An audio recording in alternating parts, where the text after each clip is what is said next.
I'm glad to be back again with you. And this message is especially for those back in Haiti who've been going through a lot. It's been a lot of political turmoil where now we feel as leaders of the communities and spiritual leaders, we should sometimes bring the comfort, the necessary comfort and the teaching required so we can help. Sometimes when you give the proper teaching, spiritual teaching, then people would start behaving a different way and they would understand. As of the last time, we spoke about all that have been going on, and we tried to give comfort. We promised that we would come back and to explain what kind of reproach that Haiti is going through and how the reproach can be removed.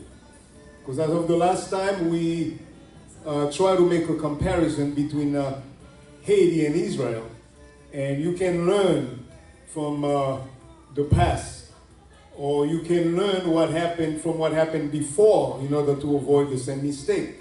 So if you want to see, we cannot, if you want to watch it, it's on YouTube. The title is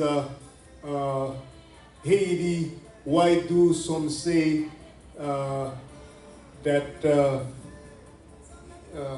why I believe Haiti, why some people believe it's Israel. So I don't remember exactly word by word the title, but you can look it up. If you put Haiti, why do some believe, then you should be able to see it. So this is just a continuation of it, and the title of this message is Haiti, the removing of the reproach. Haiti, the removing of the reproach. Okay, first we understand that reproach means like it's a disgrace, or it's a shame, or an admonition.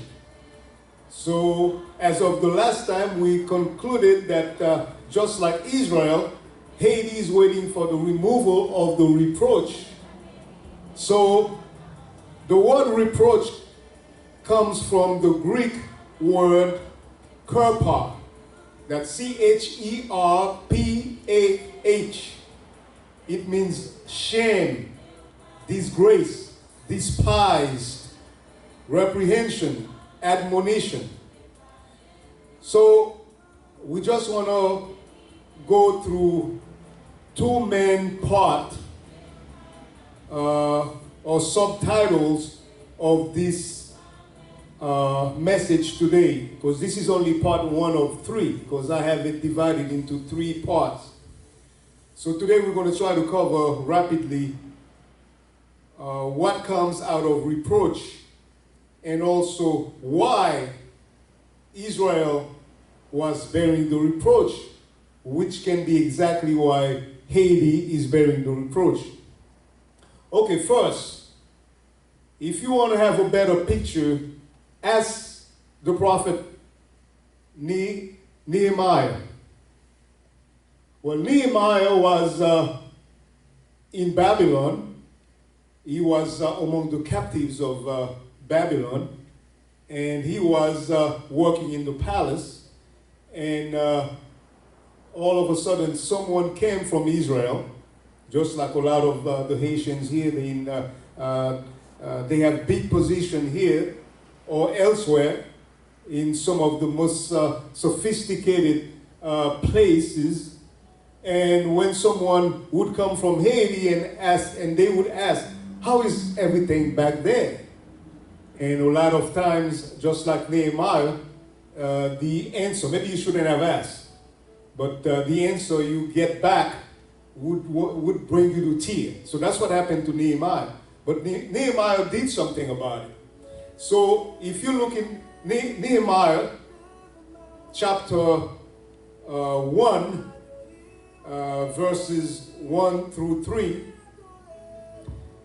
this is what the messenger or the person who came back from Israel told Nehemiah. He said, the people are in great affliction and reproach. This is the word. The people, the whole nation, are bearing a reproach. The wall of Jerusalem also is broken down. So what is a city without a wall back in those days? The protection is down. Just like in Haiti right now, anybody comes and go. In fact, I've heard that the neighbor, the Dominican, they would just walk over into the Haitian border and remove the border and take over some land. I mean, nothing is being done about it because they have a reproach right now. They're going through a reproach. So now, let's see exactly what we mean by affliction. When someone is under a reproach, you are subjected to affliction. You are also vulnerable to all kind of disgrace. Okay, let me give you one example. The first example would be found in 1 Samuel 11, verse 2, where the children of Ammon, they wanted to gouge out the right eyes of all the children of Israel, just that they can lay a reproach over them. I cannot go into the story right now, but this is what you will read if you go to 1 Samuel 11, 2. The 11th chapter, the second verse. It reads, and Nahash the Ammonite answered them, on this condition will I make a covenant with you, that I may thrust out all your right eyes and lay it for a reproach upon all Israel. So that's what happened when you are under a reproach, when you're bearing the reproach. That's what you are subjected to. So again, reproaches would subject you to disgrace. You can find this in 1 Samuel, the 17th chapter, verse 26. This is when David spoke to the man facing Goliath. David spake to them, saying, what shall be done to the man that killed this Philistine, talking about Goliath, and taketh away the reproach from Israel? What shall be done to the man that killed these Philistines and taketh away the reproach from Israel? So here we understand that the children of Israel were being disgraced for like about 40 days, I believe, where Goliath was just cursing them and cursing their gods, and no one was able to do anything. They were still under reproach. But God had a servant. God rose a servant in the name of David to remove the reproach. And the last part we want to cover today is why Israel bearing the reproach at that time. Why were they bearing the reproach? Maybe that will teach us to understand why we bearing the reproach in Haiti, and also learn from it and get out of it. Okay, if you read in Jeremiah, the 44th chapter, verse 8, this is what God was saying to the people. Ye provoked me unto wrath. You provoked me to anger. In other words, burning incense unto other gods, and that he might be a curse and a reproach among all the nations of the earth. This is why you're bearing the reproach. You provoke God, Israel, and the next thing you know, you are burning incenses to all the other gods, the gods of the Philistines, the god of the Ammonites, who are doing nothing but oppressing you. The god of the Philistines, Dagon, for instance, the god of the Ammonites, and they had all kind of other gods. They are listed throughout the Bible. We're not going into that right now. So in Jeremiah 44, verse 8, it tells you, this is why you are bearing the reproach, Israel, and you are dispersed throughout all the nations.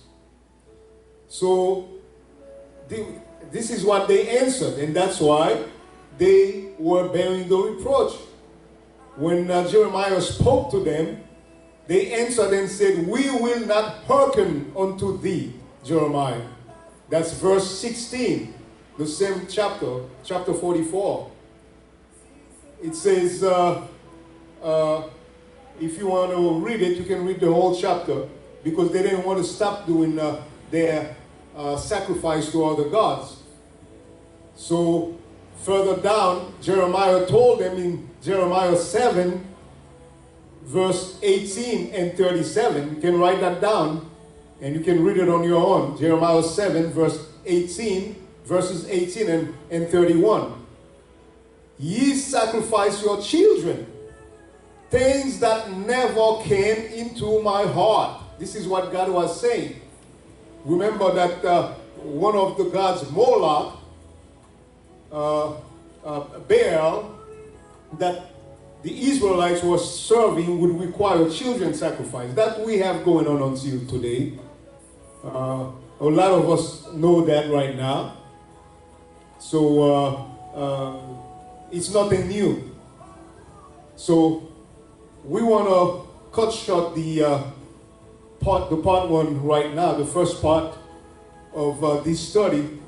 And as of the next time, we'll go further into Israel, why Israel was bearing the reproach, and what happened when Israel come back to God, when they cry to God. That's what we will get into next part,